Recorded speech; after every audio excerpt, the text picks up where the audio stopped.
유다 왕 여호야김이 다스린 지 3년이 되는 해에 바벨론 왕 느부갓네살이 예루살렘에 이르러 성을 에워쌌더니 주께서 유다 왕 여호야김과 하나님의 전 그릇 얼마를 그의 손에 넘기심에 그가 그것을 가지고 신할 땅 자기 신들의 신전에 가져다가 그 신들의 보물 창고에 두었더라. 아멘. 아멘. 오늘 말씀의 제목은 주보에 나와 있는 것과는 달리 좀 바꿨습니다. 하나님의 주권과 통치를 보는 믿음이라는 제목으로 하나님의 말씀 선포합니다. 하나님의 주권과 통치를 보는 믿음이라는 제목으로 우리 하나님의 말씀 듣겠습니다. 여러분 저를 보시죠. 네. 제가 이 예화를 언젠가도 드린 적이 있는데요. 여러분 암살이라는 영화를 보셨나요? 네, 보신 적 있을 것 같으세요. 암살. 일본의 주요 인사를 암살하려는 독립군의 이야기를 담은 영화죠. 이 마지막 장면에 극중 배우들의 이름입니다. 안호균이 염석진을 찾아가죠. 전지현 씨가 이정재 씨를 찾아가요. 찾아가서 이 마지막 씬이 뭐냐? 이렇게 묻습니다. 왜 동지들을 팔았냐고. 그때 염석진, 이정재 씨가 이렇게 대답을 합니다. 몰랐으니까. 해방될 줄 몰랐으니까. 알면 그랬겠나. 제가 역사를 잘 알지는 못합니다. 그러나 나라의 독립을 위해 처음에는 애쓰셨던 분들이 일제강점기 말기에는 많이들 변절해요. 이유가 뭘까? 딱 이 염석진의 대답입니다. 몰랐으니까. 해방이 될 거라고 소망을 갖지 못했으니까. 일제강점기의 교회를 생각할 때도 비슷한데요. 일본이 교회에 신사참배를 요구합니다. 그때 많은 성도들과 목사님들이요, 처음에는 완강하게 거절해요. 우리는 절대로 신사 앞에 절할 수 없고 무릎 꿇을 수 없다. 그러나 시간이 지날수록 타협하기 시작을 합니다. 이유가 뭐였을까? 처음에는요, 다들 대한민국의 독립이 올 줄 알았어요. 조금만 견디고 버티면 금방 이 고난의 시간들이 지나갈 거라고 생각들을 했었습니다. 그러나 시간이 지나도 안 끝나는 거죠. 그러면서 시간이 오래 지나니까 더 이상 독립이 오지 않을 것만 같았고, 그래서 차라리 이렇게 사느니 적절히 타협하면서 신사 앞에 잠깐 고개를 숙이고 그래서라도 일본의 지배 아래 이렇게 신앙을 이어가야 한다는 것이 교회의 너무나도 합리적인 생각이었습니다. 그러면서 교회는요, 신사에 절할 것을 공식적으로 결의를 합니다. 1938년 9월 9일부터 15일까지 평양 서문박 교회에서 총대 193명이 모여서 조선 예수교 장로회, 우리가 속해 있는 교단이에요. 27회 총회를 엽니다. 여기서요, 신사참배가 결의가 되어 우리 모두 합시다 그럽니다. 이때 결의문을 제가 잠깐 읽어드릴게요. 등은 신사는 종교가 아니요 기독교의 교리에 위반되지 않는 본의를 이해하고 신사참배가 애국적 국가 의식임을 자각한다.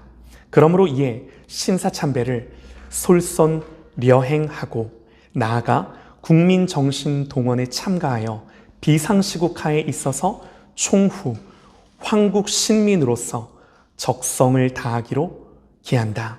어려운 단어들이 나오지만 우리 어린이들도 이 내용이 어떤 의미인지는 알 것 같아. 이런 내용을 가지고 결국 하나님의 이름으로 신사 앞에 절할 것을 가결하는 거죠. 여러분 부끄럽지만요, 우리의 역사입니다.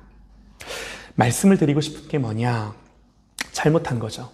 분명히 잘못한 겁니다. 그러나 지금 우리의 유익을 위해 우리가 생각해 봐야 하는 것은 이 당시 이 믿음과 신앙을 지킨다라는 게 얼마나 어려웠던 시절이었을까 하는 거예요.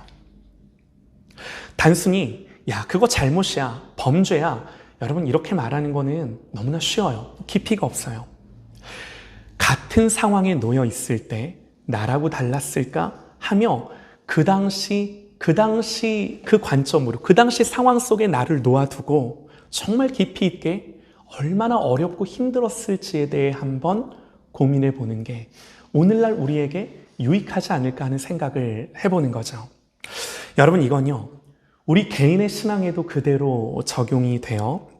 고난이 오면요, 처음에는 인내하면서 믿음을 지켜내지만 시간이 지날수록 처음 믿음과 결단은 흔들리기 마련이에요.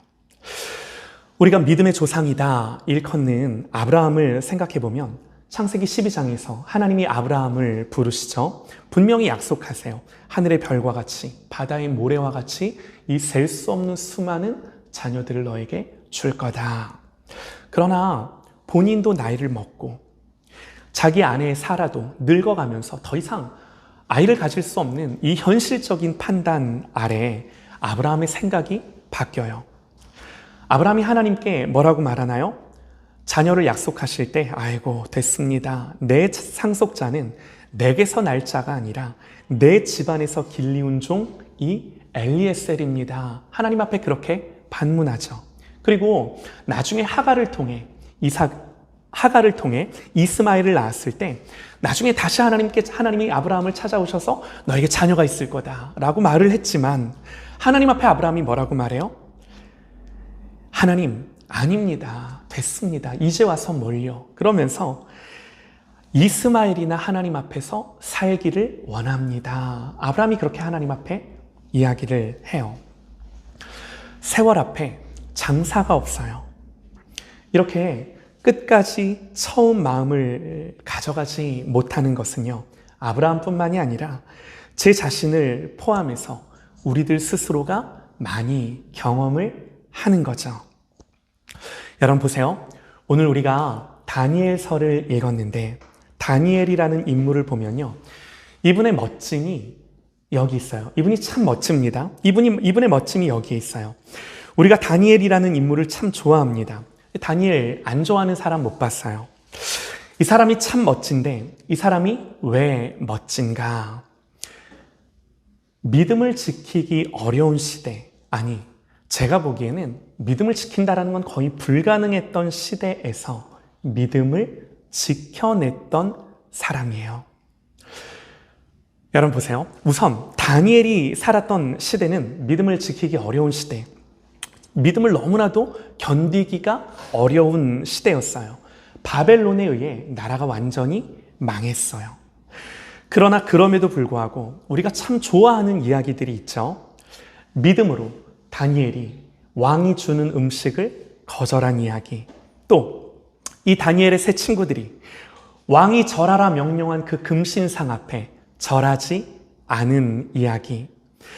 느부갓네살이 말합니다. 이제라도 너희가 준비하였다가 나팔과 피리와 수금과 모든 악기 소리가 들릴 때에 내가 만든 신상 앞에 엎드려 절하면 좋거니와 너희가 절하지 아니하면 즉시 너희를 맹렬히 타는 풀무불 가운데 던져 넣을 것이니 능히 너희를 내 손에서 건져낼 신이 누구이겠느냐. 하나님 앞에만 엎드려야 하는데 금신상 앞에 절하래요. 죽어도 할 수가 없는 거죠. 다니엘과 세 친구들이 말합니다. 우리가 이 일에 대하여 왕에게 대답할 필요가 없나이다. 왕이여, 우리가 섬기는 하나님이 계시다면 우리를 맹렬히 타는 풀무불 가운데서 능히 건져내시겠고 왕의 손에서도 건져내시리이다. 왕 앞에 끌려온 포로로서, 그 당시는 바벨론 왕을 섬기는 신하로서 이런 말을 한다는 게 결코 쉬운 일이 아니죠. 그런데 이 정도에서 끝난 것이 아니라 왕에게 이렇게 말을 합니다. 그리 아니할지라도, 하나님이 우리를 건져내지 아니하실지라도, 왕이여, 우리가 왕의 신들을 섬기지도 아니하고 왕이 세우신 금신상에게 절하지도 아니할 줄을 아옵소서. 그리 아니하실지라도. 여러분, 우리가 본받아야 될 믿음을 이야기할 때 이 구절, 이 스토리가 빠지지 않아요. 그리 아니하실지라도의 믿음. 정말 이 믿음의 최절정이죠. 믿음의 마지막 단계입니다. 우리가 보세요. 이 사건을 보면서 야, 정말 좋은 믿음이다. 와, 대단한 믿음이다. 생각을 합니다. 그런데 이 시간에는요, 그렇게 단순히 좋은 믿음이야, 대단한 믿음이야 생각하지 않았으면 좋겠어요. 구체적으로 우리가 뭐까지 생각했으면 좋겠냐면 도대체 뭐에 대한 믿음이었길래, 다니엘이 믿고 있던 믿음의 내용이 무엇이었길래 이 상황 속에서도 믿음을 지킬 수가 있었는가? 단순히 좋은 믿음이야, 여기에는 답이 없어요. 구체적으로 다니엘이 뭘 믿고 어떤 내용에 대해서 확실히 알았길래 이럴 수가 있었는가 하는 것이 우리의 의문인 거죠. 사실요, 이렇게 믿음을 지키기가 아까 제가 어려운 게 아니라 하다고 말씀을 드렸는데, 불가능한 이유들이 있습니다. 이게요, 단순히 좋은 믿음이야, 대단한 믿음이야 이런 수준을 넘어서는 거예요. 이게 왜 그런가 하면요, 서두에 말씀을 드린 것처럼 일제강점기 말기에 많은 독립운동가들이 변절해요. 해방이 될 거라는 생각을 잃어버렸기 때문이죠. 시대와 상황이 나라의 독립이라는 믿음을 지킬 수 있도록 가만히 놔두지를 않아요. 다니엘의 시대가 그랬어요. 무슨 말인가 하면요, 오늘 말씀을 보면요, 여호야김 왕이 다스린 지 3년이 되는 해에 바벨론이 이스라엘을 애워쌉니다. 바벨론이 이스라엘을 쳐들어와요. 이스라엘은 이 전쟁에서 패하고요, 많은 사람들이 바벨론의 포로로 끌려갑니다. 왜 여러분 이런 일이 벌어졌을까요? 이스라엘이 약해서. 당연한 이유죠. 그러나 여러분, 이건요, 표면적인 이유고요, 진짜 이유가 있습니다. 성경은 여호야김이 다스린 지 3년이 되는 해라고 이제 그 역사적인 사실을 우리에게 가르쳐 주는데요, 여호야김이 어떤 왕인가? 여러분, 이 사람의 여러 악행들이 있지만 그 중에서도 야, 어떻게 이런 짓까지 하나 싶었던 게 뭐냐면, 예레미야 36절 23절 말씀을 보면요, 이렇게 기록을 합니다. 여후디가 선호 쪽을 낭독하면 여호야김이 면도칼로 그것을 연하여 베어 화로불에 던져서 두루마리를 모두 태웠더라. 여러분, 무슨 말씀인지 아실 겁니다. 하나님이 왕들에게 주신 명령 중에 가장 중요한 게 뭐예요? 율법을 내 곁에 두고 읽고 외우고 율법에서 좌로나 우로나 치우치지 말라는 하나님의 명령이죠. 이게 왕에게 주신 명령이에요. 그런데 여호야김은 하나님의 말씀을 가까이 하기는커녕 하나님의 말씀이 적힌 두루마리를 어떻게 했대요? 면도칼로 베었대요. 베어서 그것들을 화롯불에 던져 넣었대요. 여러분, 이 사람의 행실이 어땠을지는 너무나 뻔한 거죠. 그런데 여러분, 한번 생각을 해보세요. 이 사람이 왜 이랬을까요? 여러분, 이건 이제 역사적인 맥락을 좀 아셔야 돼요. 조금 있다가 제가 좀 말씀을 드리겠습니다만, 여호야김의 아버지가 누구였는가? 너무나도 신실했던 왕, 바로 요시야였습니다. 다윗 이래로 가장 훌륭했던 왕이라고 평가받는 그런 인물이에요. 그런데 그 아들 여호야김은 가장 악한 왕으로 1, 2등을 다투죠. 어쨌든 이 여호야김은 그 아버지 요시야를 보고 자랐겠죠. 당연하죠. 그가 하나님 앞에서, 자기 아버지가 하나님 앞에서 어떻게 행했는지, 얼마나 신실하게 믿음을 지켜왔고 하나님의 말씀을 지켜왔는지 그대로 다 보면서 자랐을 겁니다. 그런데 요시야가 어떻게 죽음을 맞는가? 그렇게 하나님 앞에 신실했던 왕이 애굽과 싸우다가 갑자기 전사하는 일이 벌어져요. 그 후로 급격히 이스라엘은 기울어지고 애굽이 이제 이스라엘 나라를 침공하고 이제 괴롭히기 시작을 하는 거예요. 보세요. 여러분, 여호야김에게 왜 반감이 생기지 않았을까요? 성경에 이런 내용은 없어요. 면도칼로 말씀을 찢었다 그러는데 제정신이라고 보기 어렵죠. 이건요, 아버지가 그렇게 믿고 소중히 여기며 사랑했던 율법에 대한, 말씀에 대한 혐오와 적대감이에요. 제가 말씀드리고자 하는 게 뭔가 하면요, 여호야김을 두둔하는 게 아니라 그만큼 신앙을 지키기가 어려운 시대였음을 말씀드리고자 하는 거예요. 어쨌든 여러분, 하나님 백성이 이방 나라에 둘러싸인 이유, 애워싸인 이유, 그리고 그들에게 패하고 포로가 될 수밖에 없었던 분명한 진짜 이유가 뭔가? 하나님 분명히 말씀하셨어요. 신명기 28장 25절에 여호와께서 너를 내 적군 앞에서 패하게 하시리니, 하나님 뭐라고요? 너를 너의 대적들 앞에서 패하게 하시겠다라고 하나님이 말씀하세요. 내가 그들을 치러 한 길로 나가서 그들 앞에서 7길로 도망할 것이며 내가 또 땅의 모든 나라 중에 흩어지리라. 하나님이 신명기에서 율법을 수여하시며 이스라엘 백성들에게 하셨던 말씀이 이 말씀이에요. 너희가 율법에서 떠나면. 호세아 4장 6절을 보면요, 내 백성이 지식이 없으므로 망한대요. 네가 지식을 버렸으니 나도 너를 버려 제사장이 되지 못하게 할 것이요, 네가 내 하나님의 율법을 잊었으니, 하나님 뭐라고요? 나도 네 자녀들을 잊겠다 그러시는 거예요. 율법을 잊었을 때, 율법을 버렸을 때, 다른 이유가 아닙니다. 이스라엘이 바벨론에 애워싸이고 포위되고 패한 건요, 그 궁극적인 이유가 뭔가? 오늘 말씀 2절에서 명확하게 말씀을 해요. 2절 말씀 눈으로 한번 보시죠. 주께서 유다왕 여호야김과 하나님의 전 그릇 얼마를 그의 손에 넘기심에. 주어가 누구예요? 하나님이세요. 주께서, 하나님이 그렇게 말씀을, 하나님이 그렇게 하셨다, 성경이 우리에게 말씀하는 거예요. 여러분 보세요. 세상을 보면 하나님이 여전히 이 모든 세상을 통치하고 다스리나요? 여러분, 우리는요, 나타나는 증거들을 통해 그걸 확인합니다. 또 간증하게 되고요, 승리하고 회복되는 사건들을 통해 뭐라고 고백을 해요? 야, 정말 주님이 하셨구나 하는 걸 고백을 해요. 그런데 성경은요, 그것도, 승리도 회복도 하나님이 하신 일 맞지만, 보세요, 포로되게 하시고 엎드려지게 하시고 실패하게 하시고 넘어지게 하는 것도 누가 하셨다 그러나요? 주께서. 할렐루야, 할렐루야, 아멘이에요. 여기에 정말 아멘할 수 있는 저와 여러분 되시기를 소망합니다. 바벨론은요, 이스라엘을 애워싸고 이스라엘은 전쟁에서 패합니다.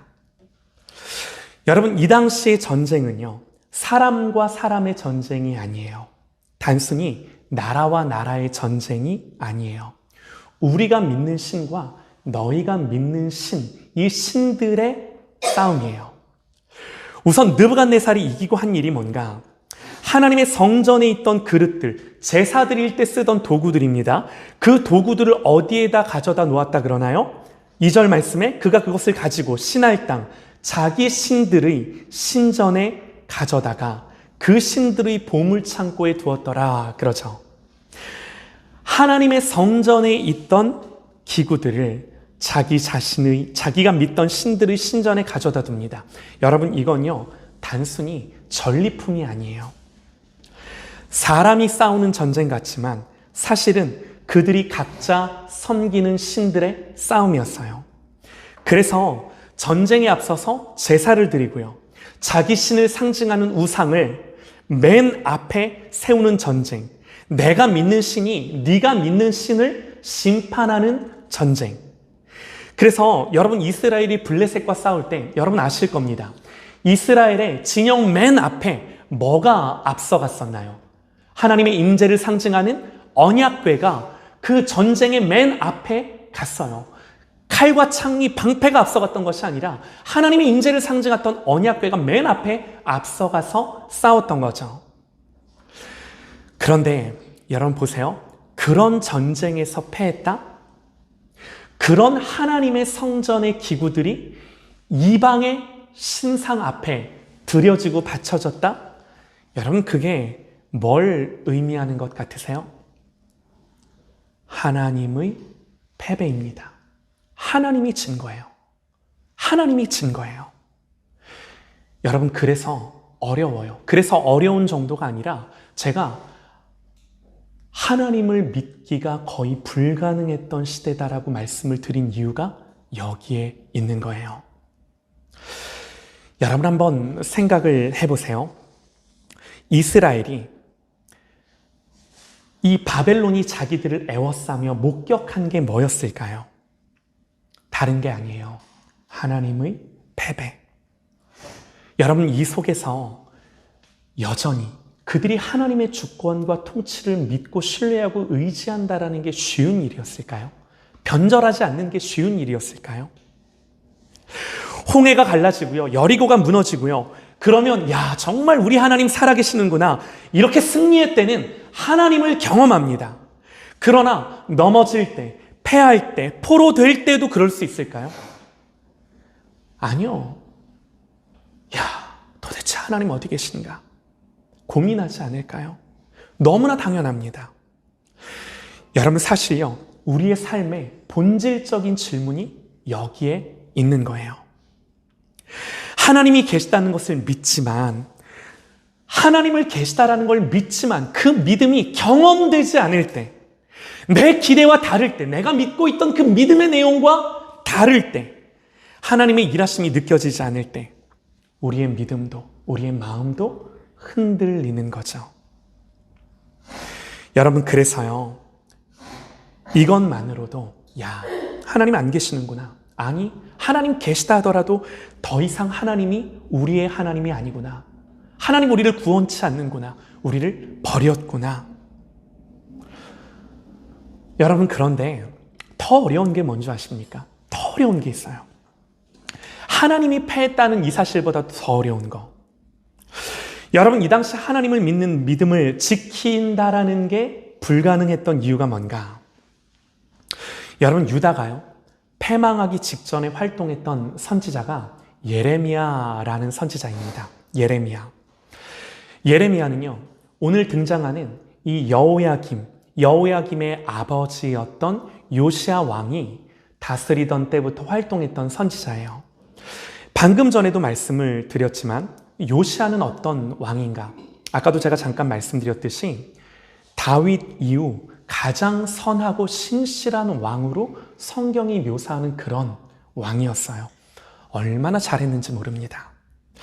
요시야의 치적을 간단히 좀 말씀을 드리면요, 요시야는요 8살 때 왕의 즉위를 해요. 너무나 어려웠겠죠. 8살 왕이 뭘 합니까? 그런데 그가 16살이 되었을 때 비로소 성경을 보면 그가 16살 나이에, 주한이가 16살이니? 이 16살 나이에 하나님을 구하기 시작을 해요. 그리고 20살이 됐을 때는요, 이방신의 산당과 아세라상 등등 그 밖의 모든 우상들을 유다 땅에서 부수기 시작합니다. 백성들이 지켜보는 가운데 바알의 제단을 헐습니다. 그리고 26살이 됐을 때는요, 성전을 보수하여 성전을 다시금 짓고요. 그러다가 이렇게 성전을 지을 때 낡은 율법책 하나를 옛 성전에서 발견을 하는데, 그가 이 책을 읽고 자기의 옷을 찢고 울며 회개하기 시작을 합니다. 그러면서 지금 유다가 내가 하나님을 향하여 한다고 했지만 정말 이 말씀의 기준 앞에서는 너무 못 미치는 걸 깨닫고 다시금 이 하나님의 말씀 앞에 이스라엘의 신앙과 믿음을 개혁하기 시작해요. 이 말씀에서부터 다시 시작하기 시작해요. 율법을 지키기 시작하고요, 그동안 한 번도 지켜지지 않던 유월절을 지키기 시작합니다. 대단한 거죠. 그런데 여러분, 그랬던 요시야가 정말 갑자기 뜬금없이 애굽과의 전쟁에서 전사하는 거죠. 그 후로 이스라엘이 너무 어려워져요. 여러분 보세요. 제가 뭘 말씀을 드리고자 하냐면, 잘못하고 범죄했을 때 하나님이 벌하시는 건요, 얼마든지 이해가 돼요. 납득이 돼요. 그런데 여러분, 요시야의 경우는 너무나도 황망하고 애석한 거죠. 이해되지 않고 납득되지 않는 거예요. 여러분, 이때 활동했던 선지자가 예레미야라고 말씀을 드렸는데, 이때 예레미야가 하나님 앞에 얼마나 슬퍼했는지 모릅니다. 예레미야는 이해되지 않았죠. 왜 아직 할 일 많은 요시야를 지금 데려가시냐고. 그래서 나라가 이렇게 기울어지기 시작하냐고. 그리고 나서 그의 아들들이 왕위에 오르지만 전혀 아버지의 신앙을 따르지 않죠. 여러분, 이때부터요, 예레미야의 메시지는 충격적입니다. 여러분, 보통 선지자들은 어떤 메시지를 전하나요? 애굽의 말과 병거를 의지하지 말고 너희들 다시금 하나님을 바라봐라. 하나님을 의지하고 하나님께로 돌아와라. 그리하면 하나님이 반드시 도와주실 것이고 우리를 구원해 주실 것이다. 여러분, 이게 선지자예요. 회개를 촉구하며 하나님께 돌아오라고 말하는 게 선지자의 목소리여야만 해요. 그런데 예레미야는 그런 말을 전혀 하지 않아요. 그때부터 오히려 뭐라고 말했을까요? 회개하고 돌이켜라. 하나님이 너희를 도와주실 것이다. 너희가 하나님의 백성이다. 하나님이 우리를 반드시 구원하실 것이다. 이런 말 하지 않아요. 오히려 뭐라고 말했을까요? 야, 바벨론에 항복해라. 하나님이 유다를 바벨론 손에 붙이셨다. 바벨론에 항복해라. 하나님을 믿고 끝까지 하나님 백성으로서 믿음으로 싸우고 굴복하지 말고 대항하며 하나님 앞에 돌이키고 회개하고 기도하고 싸워라, 이런 말을 하지 않았어요. 항복해라 그래요. 항복해라. 여러분, 이걸요, 우리 역사, 우리 대한민국의 역사에 대입해 보면 일본이 우리를 침략했을 때 항복하지 말고 다투지 말고 항복하라고, 항복하지 말고가 아니라 싸우지 말고 항복하라고, 그 말과 전혀 다름없는 말인 거예요. 여러분, 예레미야라고 이런 말을 선포하는 게 쉬웠을까요?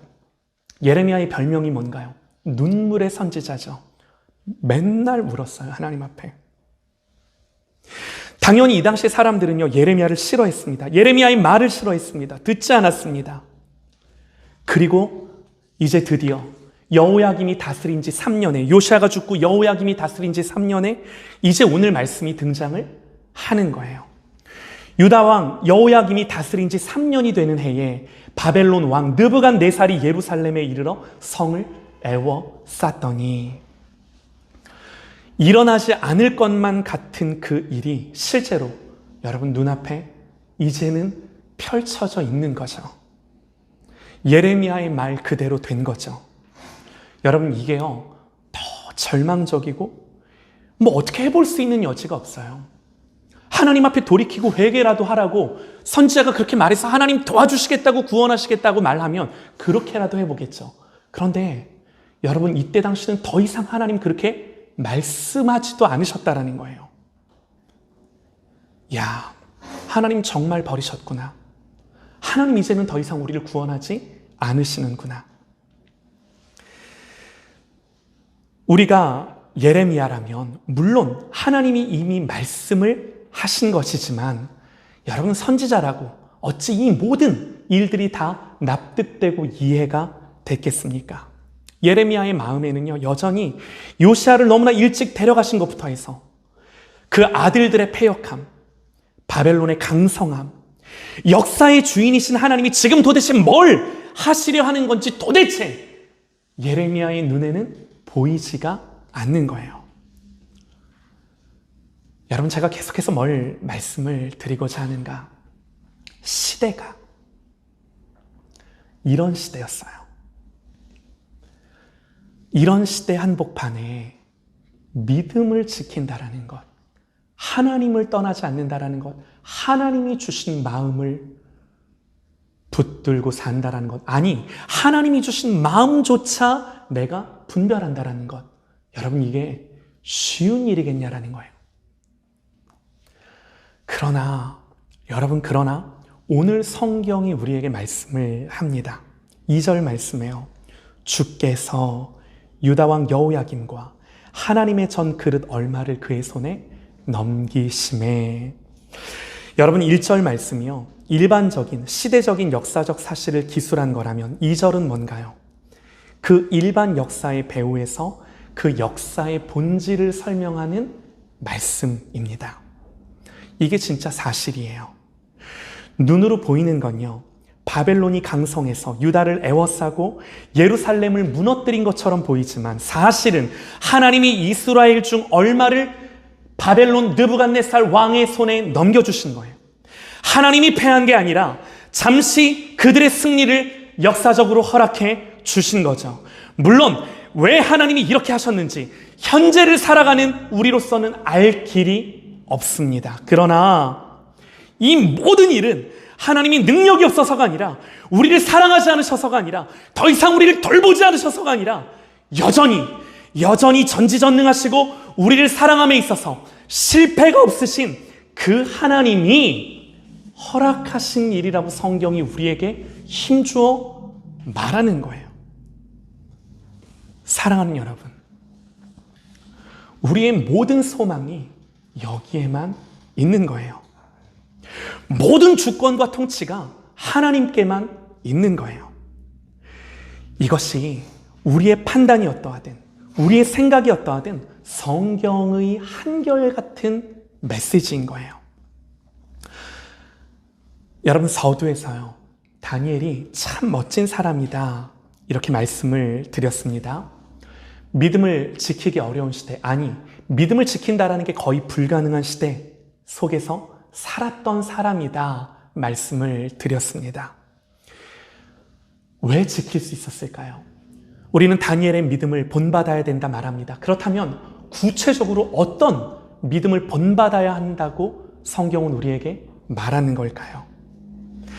그냥 믿음이 좋아서 이렇게만 보면은 물론 맞는 말이지만 많이 부족합니다.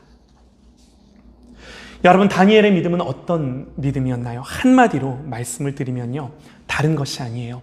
오로지 눈에 보이는 상황이 어떠하든, 귀에 들리는 소리들이 어떠하든 오로지 하나님의 주권과 통치를 정확하게 아는 믿음. 여러분, 그래서요, 바벨론이 통치하는 것처럼 보이는 그 시대 속에, 아니 진짜 통치는 하나님이 하셔 라는 것을 분명히 알고 진짜 통치자인 주권자인 하나님 앞에서 그 믿음을 지켜낼 수 있음을 성경이 우리에게 증언하는 것입니다. 모두가 하나님이 패했다고 생각해도, 하나님이 이스라엘을 버렸다고 생각해도, 그렇게 생각할 수밖에 없을 때 여전히 다니엘은 하나님의 통치와 하나님의 주권을 보는 거죠. 이스라엘을 잠시 바벨론의 손에 붙이신 그 하나님을 여전히 보는 것입니다. 사랑하는 여러분, 말씀의 결론을 맺습니다. 여러분, 우리가 예수님의 십자가를 생각하면 눈에 보이는 것들은 어떠한가요? 유대인들이 죽였습니다. 빌라도가 사형에 내주었습니다. 예수는 실패한 것 같고 저들의 손에 죽임 당한 것 같이 보입니다. 여러분, 이게요, 부활하신 예수님을 만나기 전까지 제자들이 이 생각에서 벗어날 수가 없었어요. 그러나 여러분, 하나님이 그들에 의해 죽으신 것이 아니라 하나님 스스로가 우리를 사랑하셔서 자기의 생명을 그들 손에 붙이셔 그들을 통해 죽으셨어요. 이 모든 예언의 말씀, 이 모든 예수 그리스도에 대한 말씀이 성경에 분명히 기록되어 우리에게 밝히 보여져 있는 거죠. 우리의 구원을 위해 잠시 당신의 목숨까지 내어주셨다면 우리를 잠시 고난 가운데 두시는 것은 우리를 잠시 아픔 가운데 내버려 두시는 것이 여러분, 하나님의 손을 떠날 수는 없는 것입니다. 그런 일이 있을 수가 없는 거예요. 여러분, 그리스도인이 누군가요? 참된 역사와 주인이신 하나님을 아버지로 고백하는 하나님의 자녀들이에요. 저에게 있어서 어떤 어려움과 고난과 어떤 사건이 제 앞에 펼쳐진다 하더라도 저에게 있어서 부인할 수 없는 한 가지 사실, 동일합니다. 자기 목숨을 주신 하나님이 내 아버지이심을. 모든 것을 주관하고 통치하는 하나님이 우리 아버지입니다. 사랑하는 여러분, 우리는요, 오직 이 사실에서 우리의 안정감을 누립니다. 우리의 모든 소망과 확신과 기쁨이 이 사실에만 있습니다. 오늘 말씀 가운데 다시금 이 사실을 확인하고, 여러분, 제가 제 인생 가운데 아무리 어려운 시대를 살아간다 하더라도 다니엘의 시대만큼 어렵지는 않을 것 같아요. 아무리 어렵더라도 다니엘이 하나님을 믿기 어려웠던 것만큼 내가 그렇게 하나님을 믿기 어려울까 싶은 생각이 듭니다. 우리 인생 속에 어떤 어려움과 아픔과 내 생각에 일어나는 어떤 말씀과는 다른 생각들이 있다 하더라도 분명한 한 가지, 모든 주권과 통치가 있으신 그 하나님을 아버지로 두고 예수를 바라보는, 예수를 따르는 저와 여러분 되시기를 주님의 이름으로 축원합니다.